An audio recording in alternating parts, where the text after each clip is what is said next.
My utopia would be that we would live in much more post-human, multi-species societies where all sentient life have rights. We should look at all sentient life and consider what they need, what they want, what they desire, what they deserve, to try and build systems in which that could be at least possible and to provide opportunities for that. Many people would realize that all of these high fortean words that we use, like sentiocentric or sentientism, is actually just what they've already got in their mind. It's just unlocking it, labeling it a bit more, and maybe encouraging them to apply it a bit more broadly and consistently.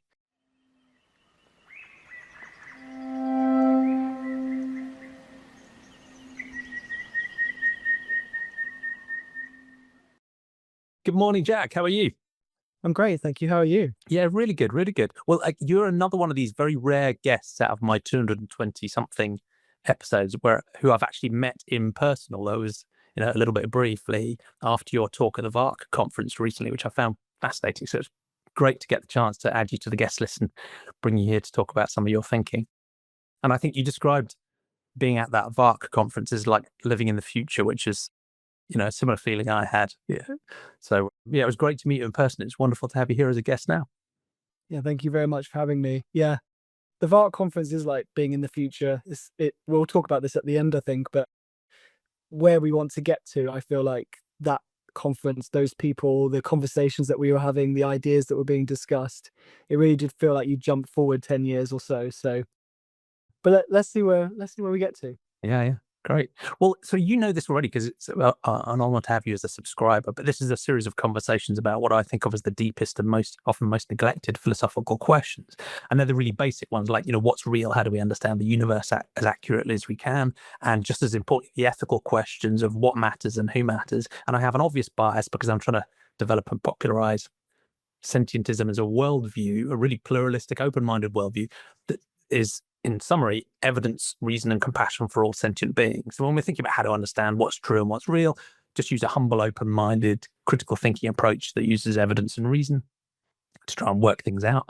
And on the ethical side, it's quite open-minded, but it does insist that all sentient beings, every being that has the capacity to feel, to experience things, that has interest, should matter and should matter seriously in our moral consideration. But I'm very lucky in these conversations to be talking with a dazzling variety of minds, not all of whom agree with that worldview. So it'd be great to explore your own philosophical journey and how that underpins the work you do now. But before we get on to those big questions, how would you best introduce yourself and the work you do? Well, I describe myself as a marketing and consumer researcher, but that's a very, very broad label. I very much focus on animal consumption, so the consumption of animals, but also shifting more towards consumption for animals. And as part of that, I kind of think about markets as a system of morals, as a system of material objects moving around, infrastructures, and trying to understand how we move from one system to another is very much where my work is based. And that's led me interestingly into the kind of AI space, because for me, I very much adopt a sentiocentric or sentientist perspective on these issues. And the reason I'm concerned about animals is because they are sentient. And so if AI were to become sentient in some form, then of course they would fall within my moral questioning and my moral circle, shall we say. So then that's led me into thinking about AI. And of course, everyone's talking about AI at the moment. It's a big topic in marketing, especially. But most people think about, what can AI do for me? Or what can AI do for humans? And when ethical questions arise, it's very much around, how does AI affect humanity? I'm much more interested in, what can we do for AI? So our responsibilities for AI, and then also how can AI help post-humanity or more than humanity, obviously all sentient beings. So I've ended up in this kind of Venn diagram of a very anthropocentric tradition, which is marketing consumer research, traditionally is very human-centric, but bringing in animals and bringing in AI. And in those three circles is where I sit. That's how I've inspired my work. So it might be slightly cheeky, but it sounds like you're developing a new field of sentientist marketing, or taking marketing into a more sentientist mindset. Yep, definitely. One step at a time. Sounds good. We'll add it to the list of initiatives. Added to the list. And as seeing as you're a marketing guy, I've gone and got some Sentientism merch. Perfect. I know that's not what marketing is about, but it's a start. Part of marketing, it's It's a definitely. part. It's a part. So let's start with you've queued up so many themes I want to talk about here already in your intro, which is brilliant. But let's start with the first of these big philosophical questions, the question about what's real or what's true, and more broadly, how do we go about working those things out? Because in a sense, I'm more interested in the toolkit than any specific beliefs that people come up with. And often an interesting way into that is to understand people's journey with respect to questions like spirituality and religion, and whether they grew up in that sort of context socially and family, or whether they were in more of an atheistic, agnostic, naturalistic, scientifically minded society and culture, and how that side of their thinking about, the big questions of the nature of reality and how to understand it have changed over time, if they have. So I don't know if you want to wind the clock back and tell us that story. Let's travel back in time. It's quite a hard one to answer definitively. I would say I grew up in a nominally Christian household. So my background was Christian, but we never went to church. So it wasn't a very theistic family. I would probably position us as more agnostic, atheistic agnostic. I did have a Bible as a child, but it was an illustrated one. I think my mum bought it for me just because it was stimulating and it had lots of pictures and so on.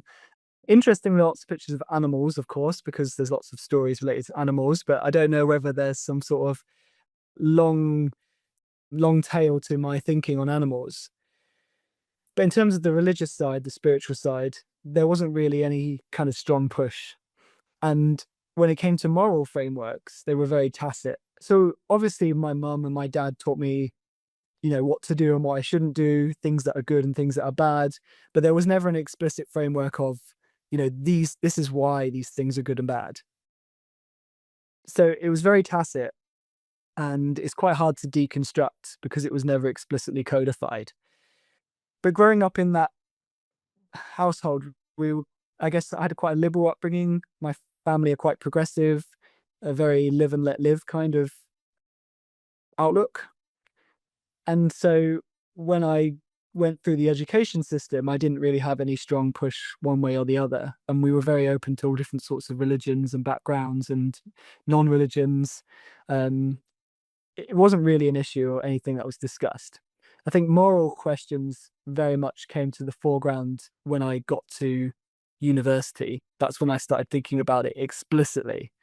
And then I had to kind of deconstruct everything that I'd learned. But the two sides of this conceptual coin is, one side I didn't have a strong push, so I didn't really have any resistance if I wanted to explore different ideas. It wasn't like I was coming from a strong background where I was going against the family's traditions. So that was very easy to explore different moral ideas. But the other side of the coin was I didn't really have any education, explicit moral education to draw upon or build upon. So all of these concepts were brand new to me. So I wouldn't say tabula rasa. It wasn't quite a blank slate, but it was as close as you probably get. Yeah. Oh, that's fascinating. Yes. It's only now looking back that I think, obviously there's so much built into the background culture that I have absorbed. So it was nowhere near a blank slate, but I was approaching it as if I was the blank slate at the time. And on the side of, on the aspect about that is more about, how do you understand the world? Evidence, reason, facts versus, maybe faith or revelation or authority, those types of ways of thinking. Did you just sort of retain a default sort of naturalistic evidence and reason based approach throughout, or were there points when you started to think about different types of philosophy where you were drawn to something that maybe had more of a sense of the transcendent or the spiritual or the religious about it? Or have you sort of maintained a sort of broadly naturalistic approach to thinking about the nature of reality since those days? I'd say a bit of both, which is, I Yeah. know, a very contradictory answer, but humans are contradictory. I'd say broadly naturalistic has been my baseline. So when I went through the school system, I was very interested in biology, chemistry, physics, mathematics. I wasn't particularly good at mathematics, but I tried. But these kind of very scientific ways of approaching the world was perfectly natural to me. And therefore, I was much more of a naturalist in my thinking. I didn't really go out looking for any kind of revelation, shall we say. I also didn't really go out looking for any strict rules. whilst I was happy to have guidelines on what is good and bad, I didn't necessarily need them to come from some sort of authority figure. And I was actually quite anti-religion in a way, because all the religious experiences that I had were very much organized religion, and I didn't really connect with that. So I was kind of, I didn't mind other people having religion, but for me, it just didn't make sense. So I was naturalistic. However, there was a tiny part of me that was very interested in fantasy novels, sci-fi. Um, I was quite a big gamer at the time. So this kind of idea of magic was in fiction was quite appealing to me. So I guess there was always this element of looking for mystery and looking beyond the naturalistic. But I wouldn't say I was looking for the supernatural. I was kind of just looking for things that were less intuitive or less taken for granted. And I guess that's kind of now led me into academia, because anything that's settled or anything that's everyone agrees upon is not interesting to me. I'm much more interested in areas of debate, areas of confusion, areas that we're not sure about. That's what attracts me as a researcher and as an educator.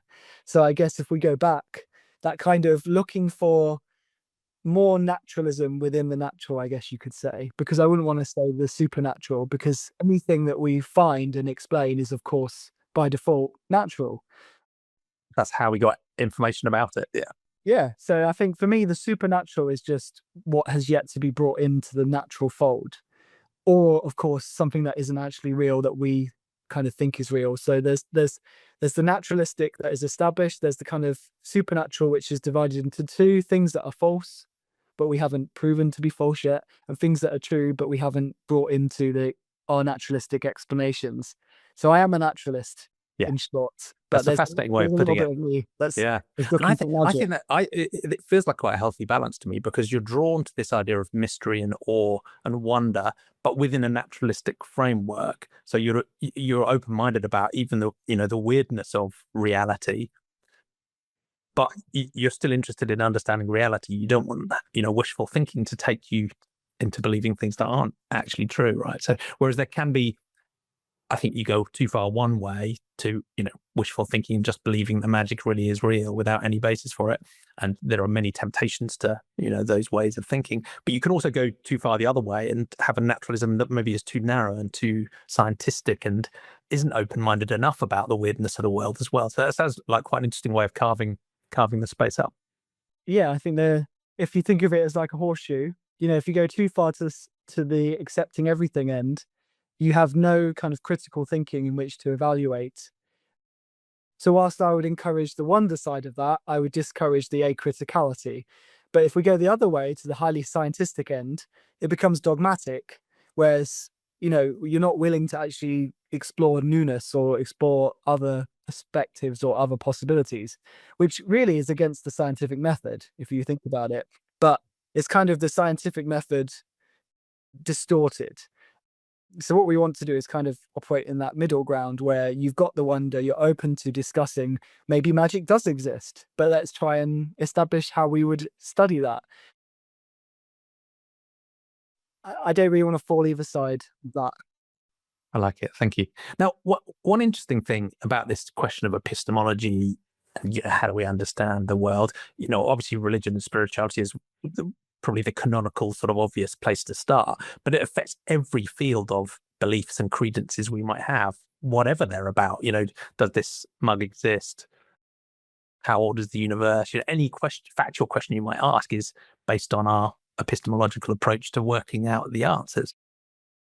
And one area that I guess intersects interestingly with your work is the role of evidence, reasoning, facts, information, misinformation, disinformation in the sphere of marketing and consumer behavior and research. And we'll come back to that later as we dig into your thinking. But have you got any initial thoughts about how, understanding facts and reality plays into that world?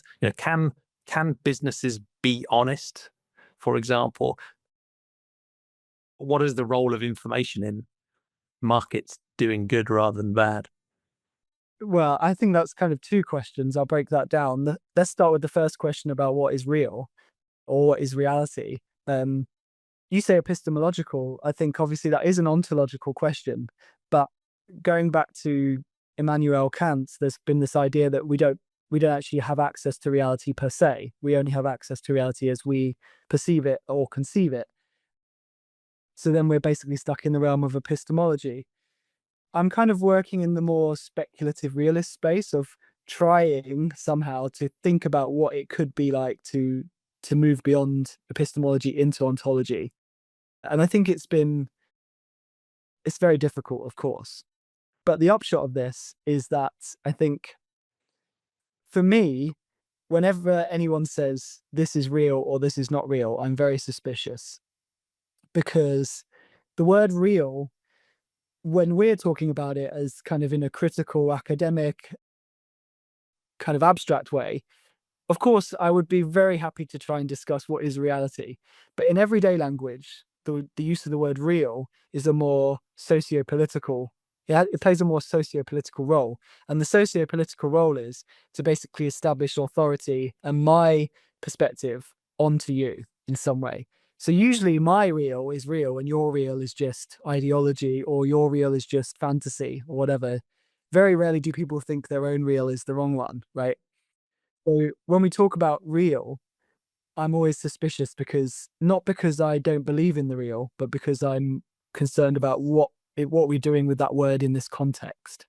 So this brings me to the second bit, which is about business and marketing and so on. Marketing is so much more than advertising. It's about the products we make, how we get them to places. It obviously strays into supply chains and strategy and finance, but marketing is about creating products and services and experiences that people want. It's also about creating consumers that we think want these products, services, and experiences. When I teach consumer behavior, I say there's no such thing as a consumer. We have to create consumers. When we have demographic segments, psychographic segments, we're creating these ideas. And they are performative ideas, because when we create them, we train consumers to think of themselves in those roles, or we treat consumers in those roles. We create the realities that we purport merely to describe. It's a bit like Judith Butler's idea of gender being performative, right?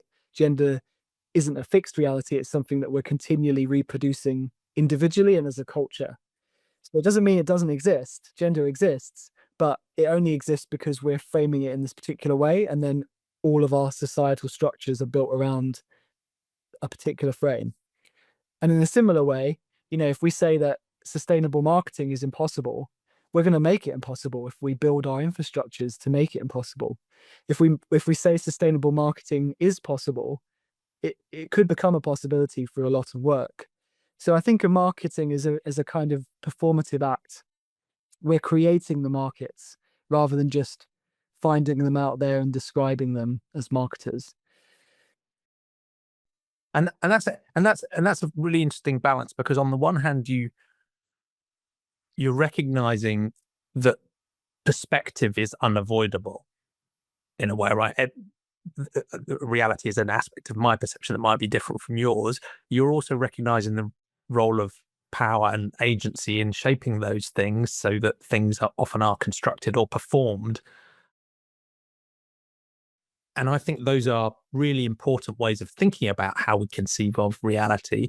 There's a risk in my mind that if we take those concepts too far, that they can become almost arbitrary. They are just a matter of arbitrary perceptions and arbitrary balances of power, and they lose any connection with the actual real world that I think probably is out there. And so I guess the way I try and bridge that gap is by thinking about probability. So in the same way as, I will only ever perceive my own perception, I will never directly perceive the reality that it is out there. I think probabilistically, because of the way I've evolved, that there is stuff out there that you really do exist, and we are actually talking on this Zoom call and so on and so forth. So I try and find a balance between recognizing the importance of perspective, recognizing the importance of power and agency and motives and performativity and so on, but still recognizing that even those things are in the context where we probably are shaped by some sort of objective reality that does exist, even though we'll never be able to perfectly perceive or understand it. I don't know if that makes sense. I guess the question in there is how do we avoid this complete disconnection from reality? How do we risk drifting into relativism or arbitrariness? Yeah, so I think this drifts back into more psychological, so philosophical questions, really. On relativism, the extreme of relativism is, of course, solipsism, which is that I'm the only thing that exists, right? Descartes kind of like, I think, therefore I am. But I think there's always a second step that no one really talks about. I'm sure someone's written this, but I haven't read it before. And it's, okay, I think, therefore I am. So I know that I exist as a thinking, perceiving entity, right? Everything else around me might be an illusion. That I know that something that's perceiving, something sentient exists.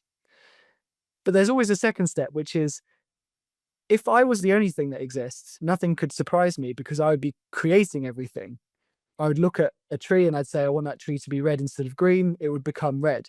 The fact that the universe resists me, or that something can hit me from behind and surprise me, means that there's at least one other thing in the universe, which is the thing generating the universe around me to perceive, right?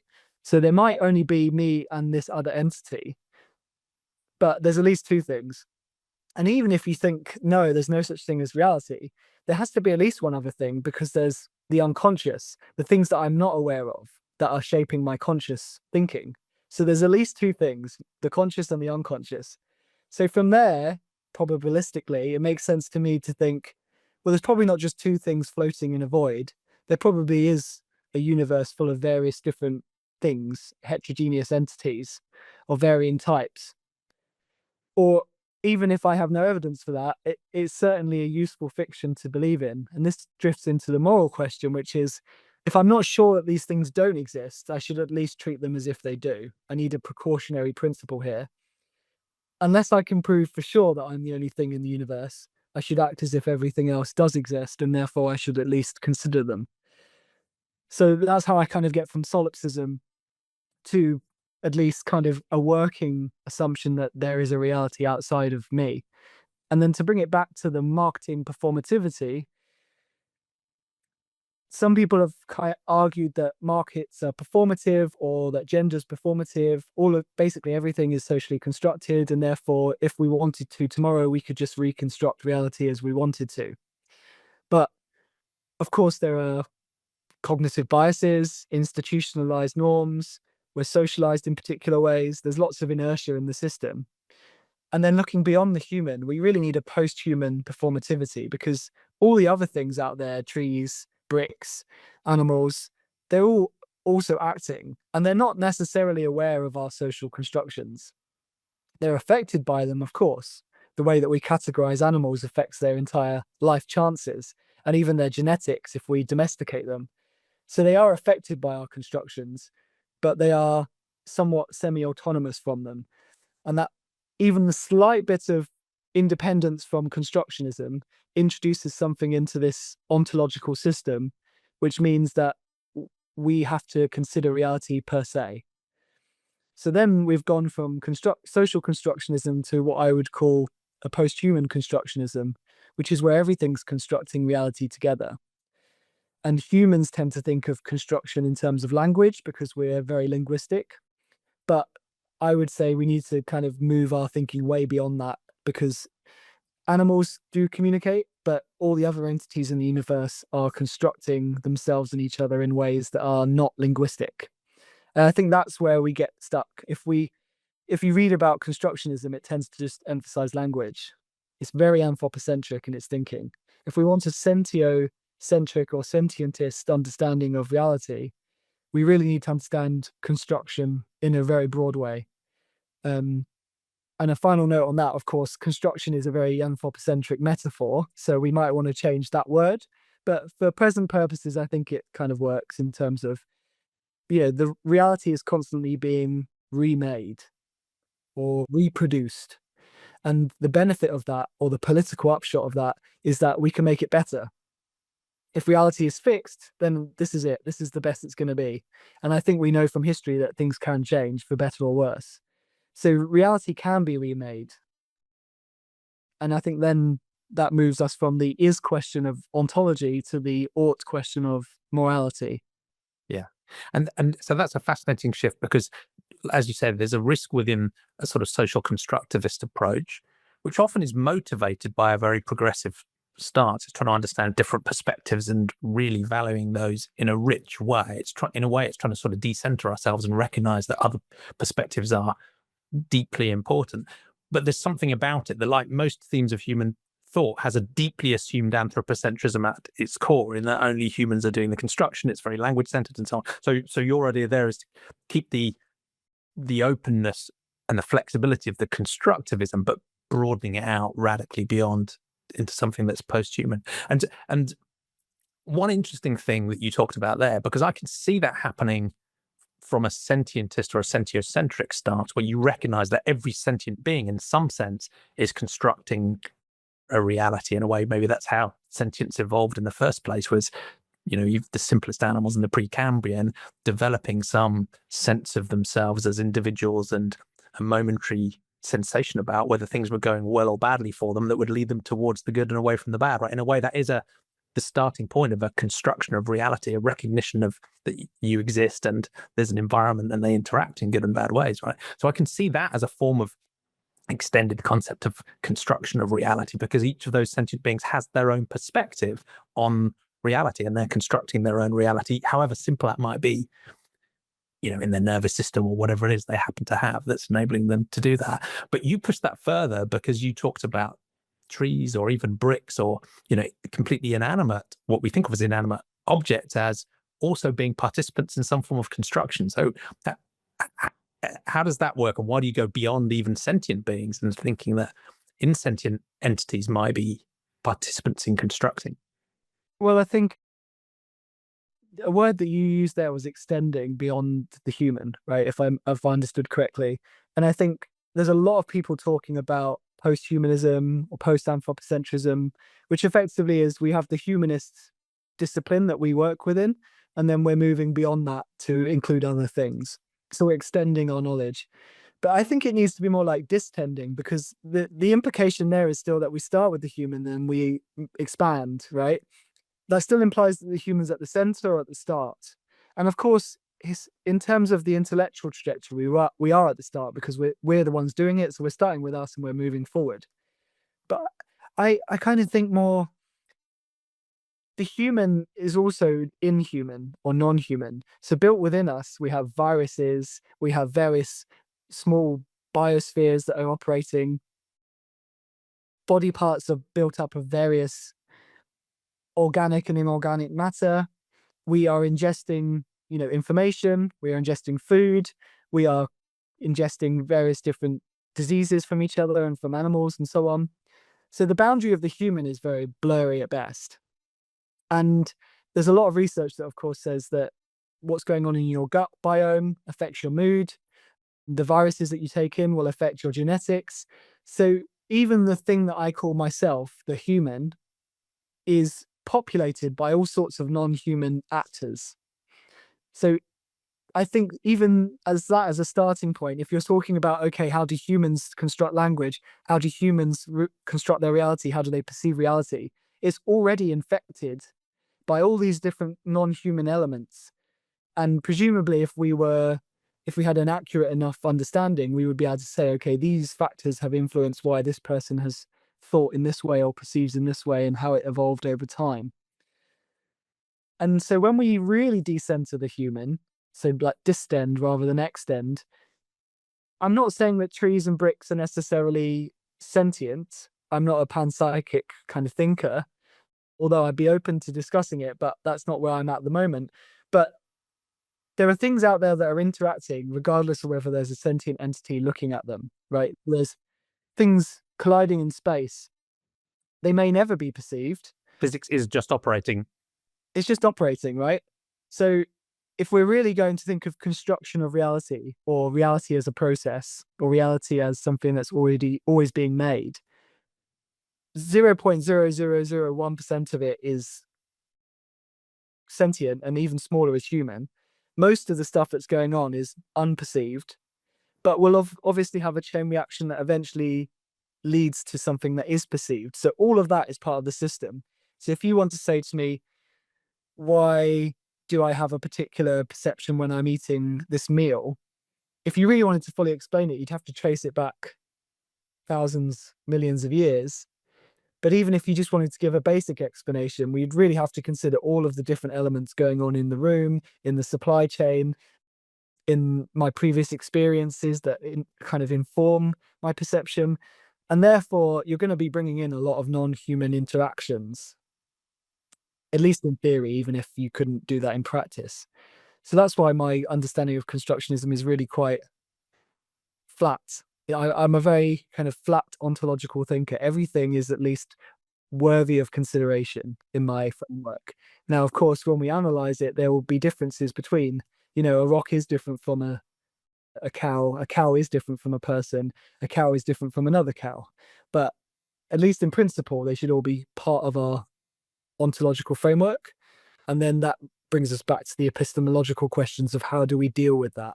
Yeah, that's fascinating. Thank you. And I'm quite drawn to that approach because there's something about the human mind. Of course, we like concepts and they're useful, right? Because how else are we going to engage with stuff, right? You can't just say everything's an infinite dimensional wave function, right? You have to have some concepts and some high level stuff and abstractions.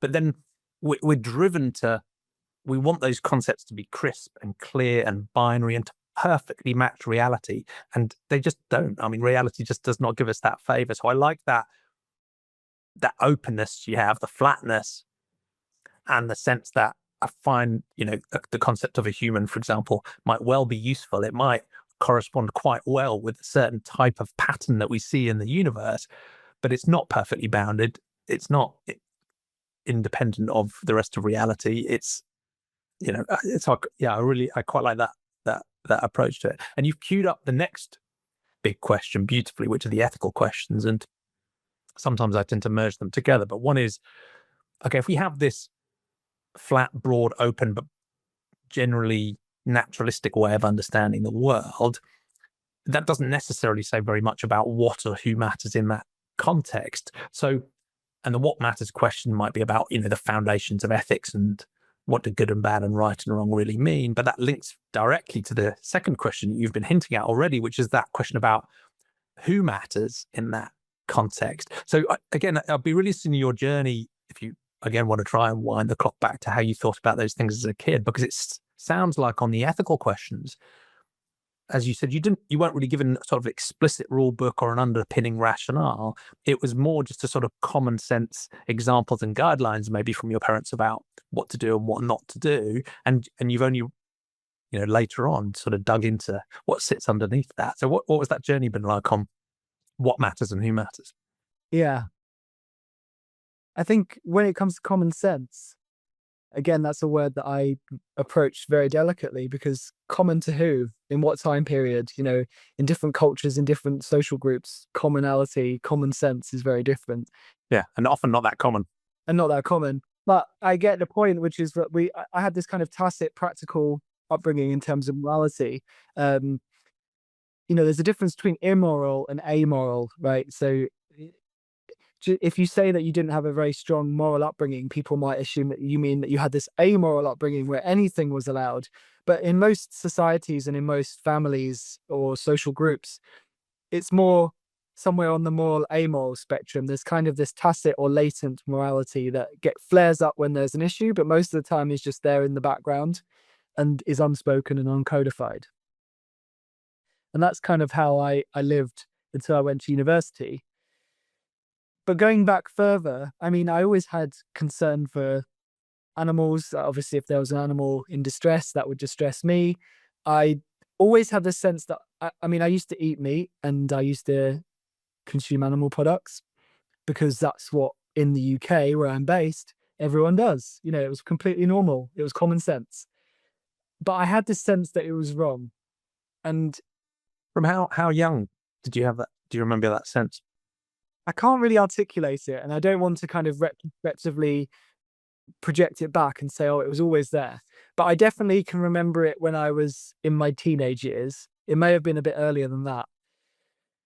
And I just used to think, there was something on the plate that didn't look like an animal, so that was fine to eat. But when I thought about what was behind it, I thought, that's not very nice. But I never had a strong enough feeling about it to do anything about it. But over, my early teens into my later teens, I had this kind of creeping feeling that I should be vegetarian. I didn't really know much about vegetarianism. I didn't know anything about veganism or any kind of belief system around that. But I just felt like I should be maybe eating less meat. But I continued eating meat and didn't really think about it for a while. And then when I went to university, I would kind of dabble in meat-free Mondays or just trying to not have it for lunch. It was very half-hearted.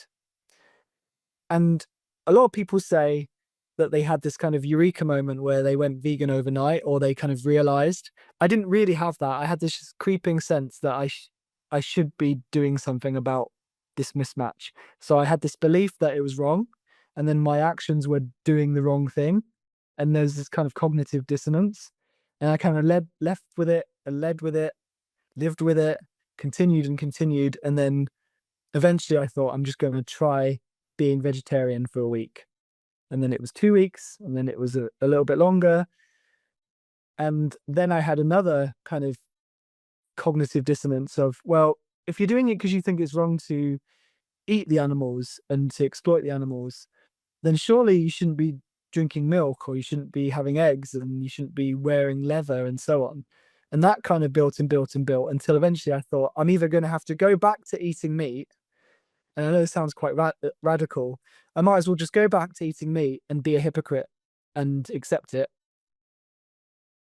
And I say hypocrite because I was the one who was consciously holding these two things in my mind, right? Or I need to go the whole way and go vegan.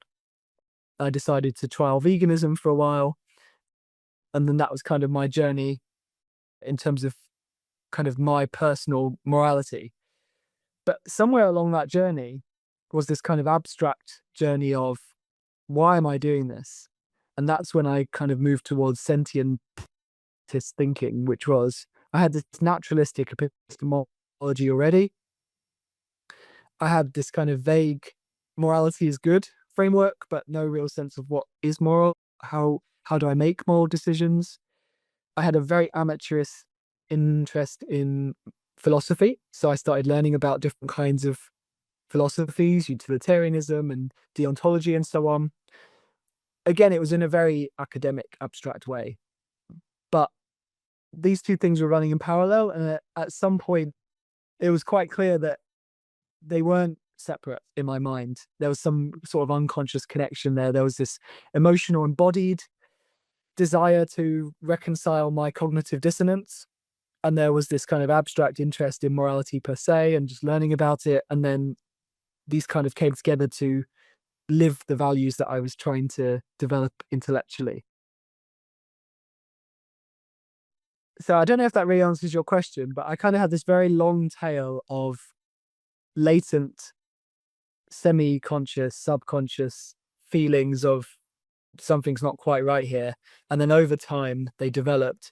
And now looking back retrospectively, I have the concepts that I can place on these memories to say that's why this was wrong. But at the time I did not have the language. So these were all very fuzzy phenomena. More intuitive. Yeah. Oh, that's fascinating. Yeah. So it's a really interesting sort of psychological journey that you went through, and I guess a philosophical one as well. And that sort of intuitive sense, and then the formal philosophical thinking converging and sort of locking in a bit, I guess. What did that journey feel like socially? Because again, a lot of your work is about, the wider social environment and the business environment and markets and beliefs and psychology. And what did it feel like for you socially in terms of the wider environment you're in as you went through those steps? Well, I did have a friend that said to me, so my friend does a lot of the cooking and he's an excellent cook. And he said to me, you can go vegetarian, but don't go vegan because that's too difficult for me to cook. So, but otherwise was supportive. But by the time I went vegan, luckily there was enough going on in the marketplace that it was easy for him to adapt. And this is the key marketing point, which was, I don't know if I was born 20, 30 years earlier, if I could have gone vegan, because the resources available, whether physical products, but also the kind of practices, information, and so on, was not as well developed or is not as well disseminated. Obviously, nowadays, the market is booming for plant-based products, vegan products, reducitarianism, flexitarian as ideas are developed. There's courses, cookery books, all sorts of things. It's very hard to say now that you couldn't at least explore these ideas because they're everywhere in the market. So the social aspect, I think, I didn't really get any strong moral, religious, ideological pushback.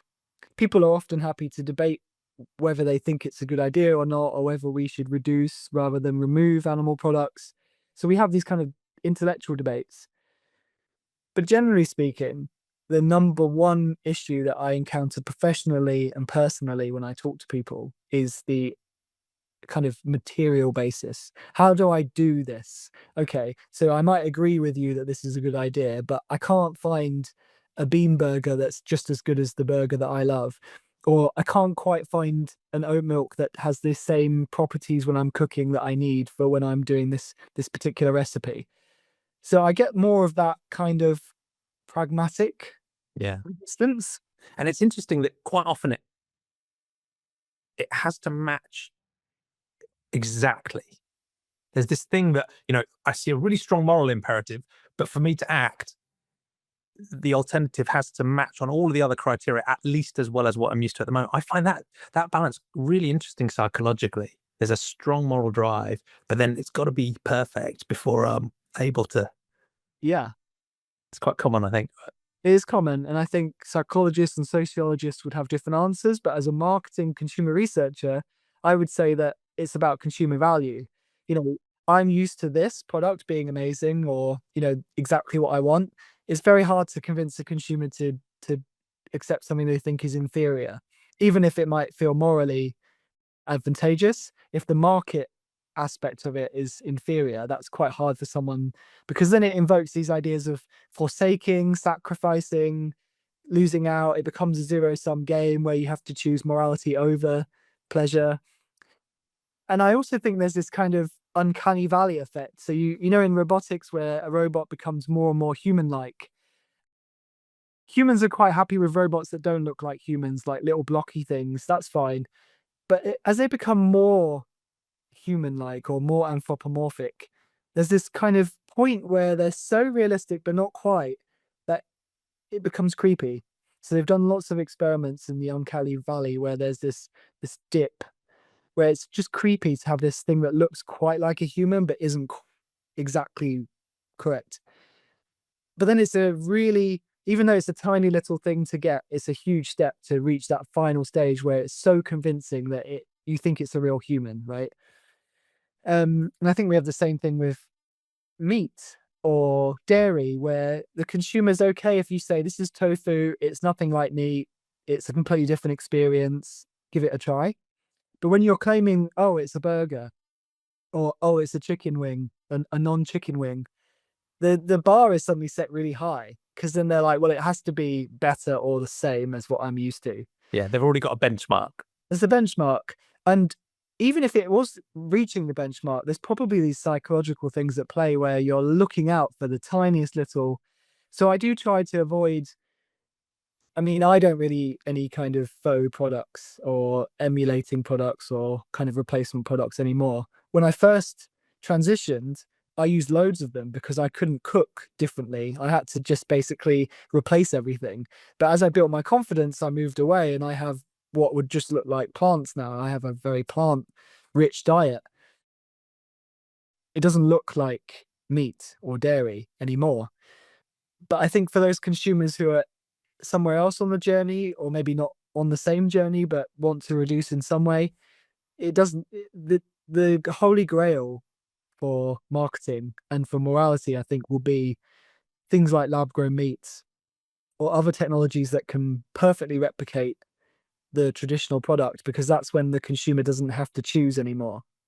There might still be a little bit of kind of abstract issues around, okay, how the farmer's affected, or there might be some abstract issues around the values of kind of being tech phobic. And I say abstract not because they don't have real consequences. Of course, farmers will be affected, but abstract from the consumer's point of view of, I don't meet the farmer, but I kind of feel like I'm doing a disservice by not buying real animal products.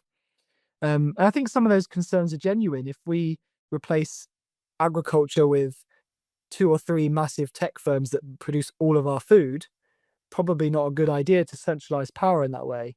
But if we have a more heterogeneous food system where we can produce different kinds of foods without having to harm billions of animals every year in intensive conditions, then I'm definitely behind that. And from a consumer's perspective, I think my question as a researcher is, what do the consumers need to get them to kind of buy into that? Yeah, thank you. And you queued up the final big question about how do we make a better world by hinting at a sort of potentially grand utopian vision you might have there. And maybe that's a good place to start, because I do want to drill into your work on, markets and consumer behavior and that really important cluster of deeply powerful institutions and stuff that's going on that's, a core part of this problem. But I don't know if you have any sort of broader grand utopian vision. We've sort of got this naturalistic way of trying to understand the world with humility. We've got this sentiocentric stance that recognizes that at least every sentient being should matter seriously and has their own intrinsic value. So, is there a grand utopian vision that comes out of that, or Um, a hope? I mean, I do have a utopian vision. I always think of the adage that one person's utopia is another's dystopia. So I don't want to kind of impose it. I'm quite pluralistic in the sense of pluralistic and pragmatic in the sense of whatever works to improve human lives, improve non-human lives, make the world a better place behind. But then, of course, the question is, what is a better place, a better world? Like, that obviously implies a value system. For me, I would say we should be moving towards a world in which all sentient life is considered equitably. And I use that word very carefully because there's a difference in my understanding between equality and equity. Equality means treating everyone the same. But that doesn't seem to make sense to me because people are all different and they have different needs. And animals are, of course, all different. So what I need as a human being is very different to what a pig needs or what a bird needs. And of course, all different species of birds will have different needs, all the way down to the individual level. So what I really want to push is equity, which is fairness in treatment and fairness in outcome. That obviously opens up a Pandora's box in terms of what is fairness, but we can work on those issues. The key idea is really that we should look at all sentient life and consider what they need, what they want, what they desire, what they deserve, to try and build systems in which that could be at least possible and to provide opportunities for that. And I think that needs to be down to the way in which we educate people. It needs to be in our legal system. It needs to be in the products and services that we create. I'm currently working on the idea of making markets more animal inclusive. So I wrote previously about this, that, we talk about inclusivity, but there's a key difference between equitable inclusion and inequitable inclusion. So inequitable inclusion is simply being present. Just because you're in the room or in the organization or in the space doesn't mean that you're being treated very fairly. There are a lot of animals that are included in the factory farming system, but I don't think they'd want to be there if they could choose, right? So they're inequitably included. So included is not what we're looking for. We're looking for the step above that, which is inclusion, which is being included and then being equitably treated. Yeah, having your interests and your needs respected and Considered. Now, of course, there may be some hypothetical scenarios where your needs can't be fulfilled. Or probably not that hypothetical, to be honest. But there will be scenarios where these things can't be perfectly addressed. But for me, the starting point is at least that they are being considered equally and that we're trying to build inequity into our systems. So that's kind of my utopia. It's very vague. But I think to give it a bit more concreteness, I think we need to move to a post-factory farming system where we use far, far fewer animals. Personally, I would say that we should not use animals at all. We should be developing much more equitable, inclusive relationships with them, which does not involve commodifying them at all. But I'm not so much of an abolitionist that would say that we can't have any relations with animals at all. I feel like we shouldn't live separately from the animal world. A bit like I said earlier, we're already populated by all sorts of non-humans, and to try to create sort of glass domes and remove all the birds and insects. I mean, there's an insect here in the room right now flying around. I mean, are we going to live in a world where there's no non-human life at all? It's not really appealing to me. But where I do agree with abolitionism is that we need to move away from this kind of reform, incremental, welfarist model where we just make things a bit less bad for the animals. Now, you might say that's contradictory because earlier you said about flexitarianism and reducitarianism. I'm quite happy to accept various different ways to get towards this model. I think a lot of people can't just go vegan overnight, and certainly the infrastructures can't just shut down from one day to the other. So we probably need to slow down the conveyor belt first before we can switch it off. But I think my utopia would be that we would live in much more post-human, kind of more than human, multi-species societies where all sentient life have some sort of rights. Now, I'm not a rights theorist, I'm not a legal expert. Obviously, you've had people on the podcast that have much more knowledge on this than me. But I think in the lay sense of the term, I think they should at least be respected. Their interests should be considered and incorporated. And that would then obviously lead into AI as well. I think if AI becomes sentient, then all the same things apply. Yeah. It's quite simply, I mean, it is a radical idea, but it's a simple, consistent extension of the philosophy you've laid out. So in a way, it's you've got clarity on that idealized end state where every sentient being's interests are respected to the extent reasonably possible. You've got flexibility about routes to getting there, recognizing the complexity of the problem we're facing. And I share your sense of, I can understand why people are so skeptical about humans, given our track record, that they think the best thing for non-human animals would be for us to just disconnect completely and have no relation with them whatsoever. And I understand what the motivation for that, because our track record is awful. But at the same time, it does seem to introduce another form of somewhat arbitrary separation that I think we're trying to get away from by rejecting anthropocentrism. So I don't want to enforce that boundary, even if it's seen as a protective wall for non-human animals. I want to leave the door open for, maybe there's a potential for us to actually help and assist and support in some ways that go beyond just ending exploitation and oppression and harm to actually being a productive member of an interspecies, sentientist society. Who knows, right? Which can get us into interesting topics of wild animal suffering and welfare. And, my local community here, for example, there's a WhatsApp group for the local community, and the outpouring of compassion, if there's an injured fox or there's a duck by a pond or, whatever it is, right? They intuitively feel that sentiocentric, a serious concern, such that they will inconvenience themselves to go and help, right? And in a way, this is wild animal ethics, right? They're helping a wild animal that they have no obligation to help because they didn't cause the harm in the first place. The harm might have been completely natural.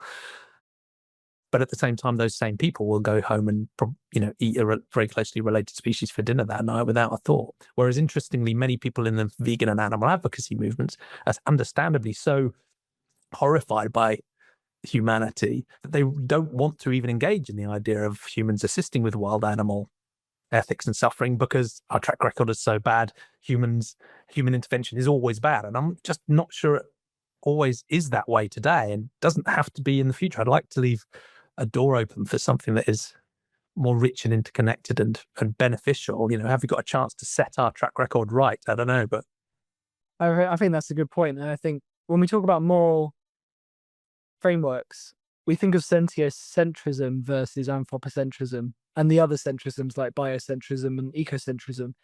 But what you just said there made me think maybe it's more about sentio consistency, which doesn't roll off the tongue, but we have so many words with too many syllables in them. Yeah, I'm not going to coin another term here, but For me, when we talk about sentiententrism, what we're saying is being more consistent. Because I think everyone can think of anecdotal examples where they have shifted from their own anthropocentric worldview to a more sentient-centric worldview. And, people can sort of dismiss like, oh, well, they love their dog or their cat because it serves them, or it's just something that they've anthropomorphized. But you're quite right. If you see a pigeon injured or a duck injured or a fox, people will go out and help. And I can't really work out what the kind of self-interest would be there. Yes, you can argue, oh, well, it makes people feel better. I find that quite a flimsy argument because everything, well, I mean, we've evolved to associate morality with feeling good, right? So I don't see that as kind of morally or mutually exclusive.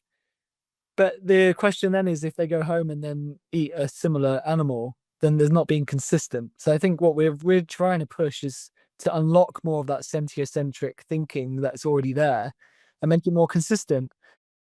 Yeah, people already have these values, to a large extent, right? I think they do. And not many people necessarily think about it as much as academics and philosophers do. But if you kind of drill into why they care, there's this sense that they know that when they look at another animal, that there's something looking back. Now, I don't want to use that metaphor too much because that's very, ocular-centric in terms of looking. But, if I sense something, it's sensing me back if it's sentient, right? Or it can sense me back. Probably senses me first if, humans aren't necessarily that aware. But this kind of sense that there's something in the machine, shall we say, is quite natural and it's quite intuitive. So it's just tapping into that and trying not to over philosophize it. I think many people would realize that all of these high fortean words that we use, like sentient-centric or sentientism, is actually just what they've already got in their mind. It's just unlocking it, labeling it a bit more, and maybe encouraging them to apply it a bit more broadly and consistently, which is obviously a big challenge, but I think it would help to kind of frame the problem a bit more simply. I don't think we're having to make them go on such a huge moral transformation. Yeah, yeah, I agree wholeheartedly. And so one of the interesting things about that stance, which I think many people, like you say, hold intuitively already, is that if you carry it through consistently and coherently, it has quite radical implications for almost every aspect of human interaction with the world, every domain, like politics, law, culture, agricultural systems, markets, culture, the list goes on, right? It can ripple through those things like any worldview does. And your work, interestingly, focuses on one of the obvious places to concentrate, which is markets and the operations of markets and, capitalism and how that operates. And there are some people, and I've interviewed some of them, who would say markets and by extension capitalism are inherently exploitative. There's something in their nature that means there is always going to be exploitation. And they would say, someone might talk about, the benefits of capitalism being really grounded in freedom, the freedom to produce, the freedom to consume, the freedom of choice.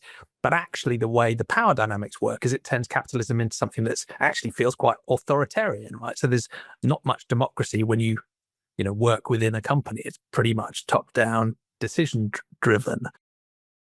And even in the market, with subsidies and powerful forces arrayed, quite often consumers aren't really these sort of free ranging, open-minded choice agents, right? With a world of things on offer, much of that is being shaped by the powerful. So there's a general criticism there about capitalism and markets, but also a sense that we can't fix it, right? Because it's inherently exploitative. What's your general response to that type of challenge? Well, I mean, obviously, I'm biased in a way because I work in marketing and consumer research, but I describe myself as a critical marketing and consumer research. So I don't think that markets are just brilliant and everything should be a market. But on the flip side, I don't think markets are all bad either. I've kind of come to a view that very few things in the world, if anything, is all good or all bad, right? It's always morally ambiguous. But to give a more precise answer, the way I think about this is that there's kind of three stages to it. There's the real politic to it, or the realpolitik, which is it's what we've got. So we need to somehow get from A to B, and B being this kind of less anthropocentric, multi-species eco economy. But to get there, we're going to have to work with the tools that we've got. So we might get rid of markets at some point, but we need to kind of play the game to begin with. So that's my short-term answer. My medium-term answer, though, is actually, and I wrote about this with my colleague, Karis, we were talking about, okay, if we got rid of capitalism, what comes afterwards? And we don't have to hypothesize. They've obviously done that in the 20th century. They attempted to get rid of capitalism and replace it with communism in various countries. And what happened there was various power dynamics that filled the vacuum and produced some sort of stratified system. It was different, but it had similarities. And our argument was that, it's not necessarily just capitalism that's the problem. There's something in humanity, whether it's evolutionary or socialized, that we have these power dynamics, we have these exploitative tendencies. We, of course, have altruistic tendencies as well. But we're a mixed bag as a species. And I don't think just getting rid of the macro system or replacing it is the solution. I think there's something inherently within us. And unless we're going to engage in some sort of mass genetic engineering experiment where we change our fundamental human condition, I think there's always going to be, even at the micro level, there's power dynamics within families, within couples, within friendship groups. What we see at the macro level is just the extrapolation of that, in my opinion. And so having that as a kind of mid-range goal, my kind of macro or long-term or a utopian vision is to basically say we need to work with markets in the short term in order to get to a better future. But in that better future, I imagine some form of exchange will exist. And my colleague Eric Arnold talks about eco-economies and neo-animism and has very much been pushing this kind of alternative model. But that's just one of many. I think what we see when we look at all the kind of utopian writings at the moment around post-humanism is they all share this idea that there's still going to be some sort of exchange, whether that's energy exchange, matter exchange, exchange of information, even if money does not exist, even if there's a flat society, we're going to be exchanging things in order to survive. And this kind of comes back to my more than human realist ontology, which is that we're all co-constructing reality together. And part of that is exchanging matter, energy, and information. And so it might be me over. Yeah, I mean, collaboration and cooperation generally, are good things, right? So yeah, and markets are always seen as these competitive fields, and yes, they are. But there are also collaborations. There's exchanges that are beneficial to both parties. I think we need to think of markets in a more complex way, and this is something that I see a lot especially in the animal rights and animal kind of vegan animal rights movement, is that there is this kind of either expressed or latent anti-market sentiment. And I do understand why, because presently markets tend dramatically towards the exploitative end. But I can imagine a future where markets exist and that markets actually benefit animals than humans more. And this is why I'm maybe naively, but I am working towards the idea of animal inclusive markets, where we can think about how can we build markets that encourage consumers to benefit humans and animals, and in which somehow animals are given the agency to make choices. And I find this whole space fascinating because, again, I have this sort of oversimplistic approach where you can just take sentientism as a worldview and just roll it through every subject and reimagine it. And economics is one of those, right? And many people think about economics as being about markets and transactions and money, but maybe at its root, it's really about value, and the value comes back to the earlier part of the conversation about who matters. And I don't know what your sense would be about the root of value, but for me, the root of value is in the perspective and the interests of a valuer, and a being that can value things is by definition a sentient being, because they can value their own states and other stuff too. So if you could reconceive economics in a sense that recognizes that value isn't just value to humans, it's value to any being that can value stuff. Again, sort of potentially quite a radical opening up of a very new way of thinking about these mechanisms. And is that part of what you're getting at with the animal inclusive markets idea? Yeah, definitely. I mean, value is a core concept in my field. We have loads of papers on value. Nothing about non-humans valuing as such, so that's an interesting area of future research. But in terms of our understanding of value, it would be very sentient-centric, because if there is no being perceiving, there's no value, right? And we could get into arguments about inherent value of things, but I would always say that if we're talking about value, we're always imagining it from a God's eye view in a way, because let's just say that there's no sentient entities and we're talking about the inherent value of the world or ecosystems. You would be imagining it as if you were sort of floating above that reality and looking down on it as some sort of deity. So you're still implicitly a valuer, right? I can't imagine an entirely empty universe where there's just stuff interacting and that is still valuable. So I'm totally on board with you about you need a sentient entity to value. And then this brings into question about diversity of values, because each individual, but also each species or each breed or each, I guess, genus would all have their own biological and social inflections that would make them value things in different ways. So the value of a particular object would be valued very differently depending on the affordances that it gives to each individual, depending on its body and its cognition and so on. So it does open up difficult questions, and then we end up in the kind of Thomas Nagel space of how do I know what it's like to be a bat? So how do I know what a bat would value in a marketplace? And philosophically, epistemologically, it's impossible to breach that species divide. It's also difficult to breach the divide across humanity. Like if I interact with someone who's very different from myself, I don't really know 100% what their experiences are like. I can just guess at it. But you can always get some degree of probabilistic sense that hopefully is enough. Yeah, and I think Yeah. that's how we can then bridge to animals, which is we can use our knowledge, we can observe, we can use precautionary principles of I'm not sure, but I know what they probably don't want, and we can design systems that give the agency to the animal to interact. And presumably, if they're approaching a particular stimuli and engaging with it, they probably like it. It's good for them. So we don't have to necessarily know for sure. It's about building systems in which we can allow what animals value to be accessible to the animals. Yeah. Thank you. Yeah. And that's what I'm kind of working towards. Yeah. Sounds fascinating. Now, in the time we've got left, I wanted to, I guess, zero in on the subject of the talk you gave at the VARC conference as well, which is entitled Selling Ourselves Without Selling Out. Because as you said, regardless of our sort of utopian vision of the world, markets exist now, capitalism exists now, businesses exist now, products exist now, consumers exist now, of course, doing catastrophic harm to many non-human sentient beings and many human sentient beings as well. So regardless of our utopian vision, we want to influence today and going forward.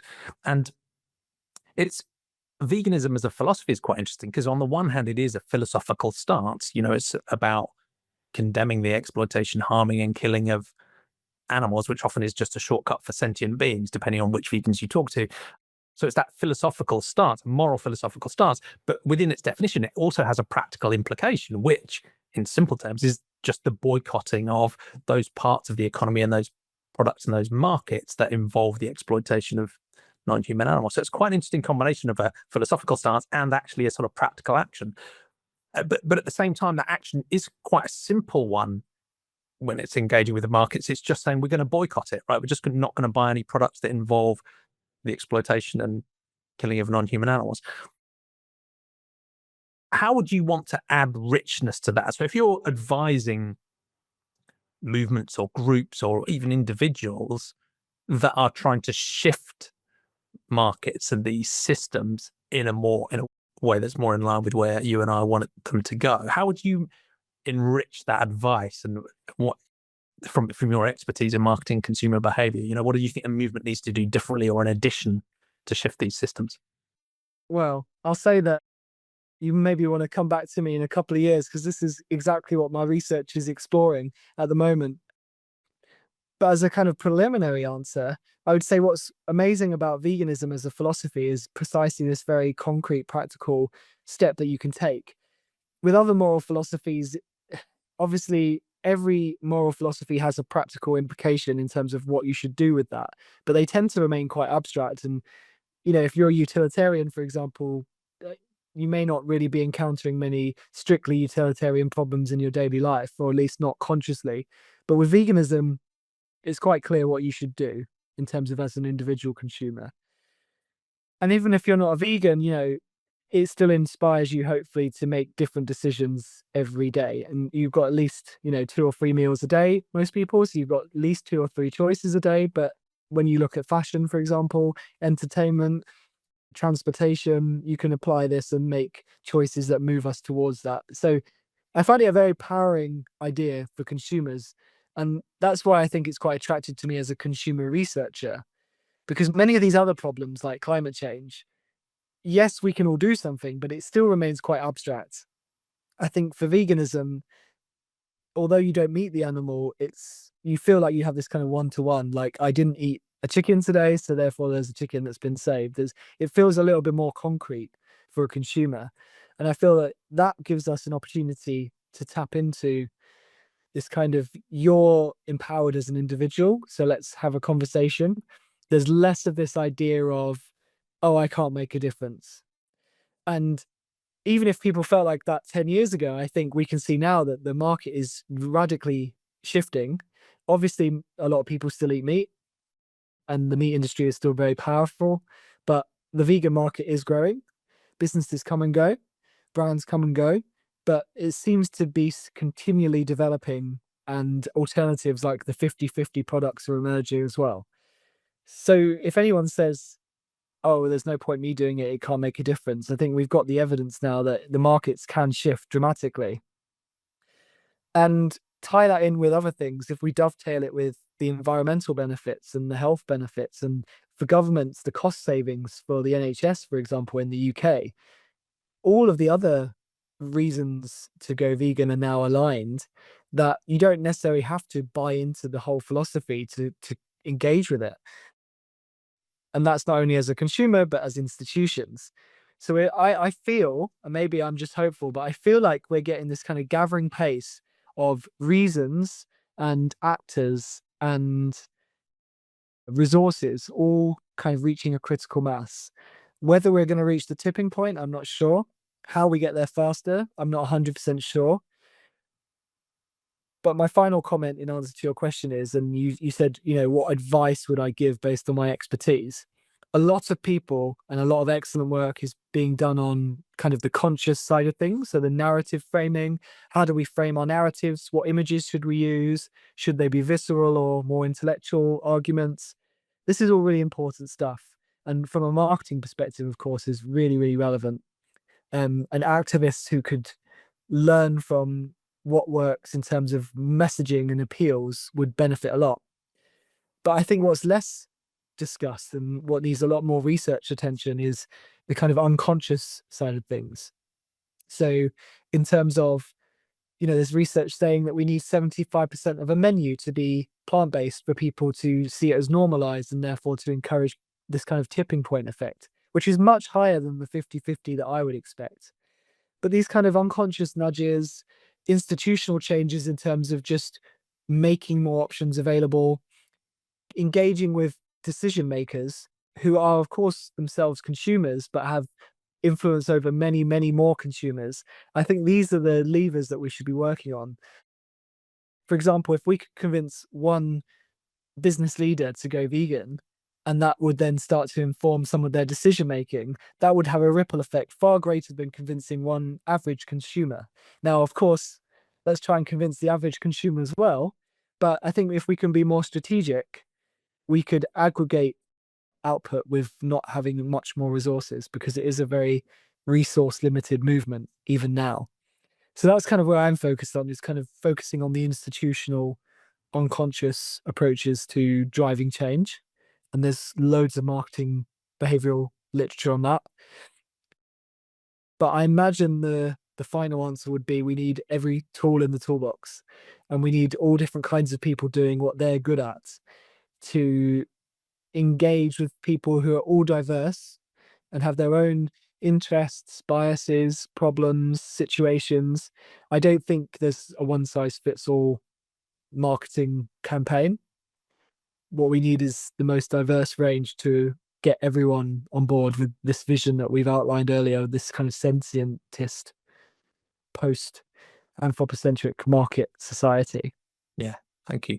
And how do you see that engaging with the resistance this movement feels? So, there are corporate interests, there are government lobbyists, there are policy, there are softer things, just like cultural and identity resistances as well. And you talked in your talk about different ways of engaging with that, whether there's conflict or collaboration or, the failure of capitulation where, parts of the movement might actually be co-opted by the industry. You might argue that some aspects of the animal movement have already been co-opted into, enabling the industry's continuation, right? Which is an ongoing debate. But how do you think we can cope with that resistance? Is there, and how would we engage with that resistance? Is there a productive way forward, or is it just winning a conflict, or is there a different approach? I don't know, maybe it's because I'm not someone who loves conflict, so it might just be my personal biography projected onto my intellectual rationalization. But I don't think the full frontal attack is necessarily the best approach. I think on occasion, a really shocking, visceral documentary or image works. And a lot of the people that I speak to who got into the movement did so because they saw something very shocking and it completely flipped their thinking. So I think there's still a place for that. But I imagine the types of people who are kind of activated by that or engaged by that are in the movement already. And there might be a few more that we can find. But the vast majority have probably seen things like that and it hasn't worked. So we need other strategies. And I don't know whether I've got my bookshelf here on the back, and someone said, I think it was in this book, but basically, first they ignore you, then they laugh at you, then they fight you, then you win, is the quote. Or I've misrepresented the quote, but I feel like we're kind of in the laughing, fighting phase. So, animal rights, animal abolitionism, even animal welfare was largely ignored for centuries. There were always people fighting for it way back in the centuries. And yet now we're talking about it. And there's a mixture of kind of poking fun at veganism, and there's a mixture of actually genuinely lobbying against it and fighting it. So I think we're in that space of actually they're taking this seriously now. So whilst it's a problem and we need to think about how to overcome resistance, the fact that there is resistance means that there is movement, right? You've got kind of this like push and then resistance. If there's no resistance, that means you're not actually gaining traction. So I take this as a positive sign. So what do we need to do next? I think we need to find non-confrontational ways to engage, whether that's working through ecological arguments first to get people on board and then kind of bring in the animals again, whether that's focusing purely on people's self-interest. So you could, have health benefits, or it could save you money, or, everyone else is doing it, why not join in? Like, it could be as simple as that. If it gets someone on board, I'm kind of pro it. The only real exception for me, thing that seems like a win, so like an ostensible success, and I've put within that the kind of welfare category, although I'm always happy to support a campaign that would get rid of cages or make the cages bigger or remove castration or any of these horrible practices. If the net result is that then people say, well, we've done something so we can leave it, that would not be a great step forward. The problem is, of course, we're not sure which things would be a genuine step forwards and which things wouldn't. Because again, if we can make animals' lives better in the current system, we're probably not going to get rid of factory farming before that particular pig is slaughtered. So if I can make that pig's life better, that's still a big win for me. The question is, does that then remove energy because the majority of people think that there's been a win? So I'm kind of very ambivalent about welfarist approaches, but otherwise, anything that we can do to engage with people. And I think what we need to do is listen to people more, because everyone has their own, everyone's approaching this from a different direction. And if we can understand what resonates with them and what makes it easier for them, then we're going to help get them on board. And once we reach that elusive tipping point where there's enough people who are doing it that makes it normalized and naturalized, then I think many other people will follow, because as we discussed earlier, I think most people are at heart sentient-centric sentientists, right? So I think if we can make the system around them more sentientist, I don't think there'll be that much resistance from the average person. I agree. Things could change fast. As you say, I think if most people had grown up in that sentientist world, they wouldn't be fighting it. People wouldn't be saying, I know, let's start a factory farm, right? Everyone would think they were crazy, and they would be. So yeah, those defaults in that context can be super important. Yeah. Well, that's a hopeful note to end on. Thank you. It's been such a pleasure talking to you properly, Jack. Is there anything else you wanted to add into the conversation we haven't touched on, having answered all of the big questions of the world? Well, no, I would just say I'd probably be happy to talk for another 90 minutes and then probably another. So maybe it's best to stop here. But I think this is something that's so important that, if you are someone like me who's in marketing and consumer research, which is an area that traditionally has not been engaging with these big questions and issues around animal rights, AI, being sentient, what's a better future, please get involved. It's not just the space for moral philosophers and political scientists. It is a space for everyone, and whatever your discipline and whatever your background, I think you can bring something to this movement that we need. So anyone listening that's maybe thinking, where do I fit in? If you don't see someone like you, that probably means that someone like you is needed in the movement. So please join. Yeah. Yeah. Wonderful message. Thank you. And what's the best way of people following you, keeping up to date with your work? Is LinkedIn the main place to point people? Yes, LinkedIn's where I'm most active. So please follow me and add me on LinkedIn.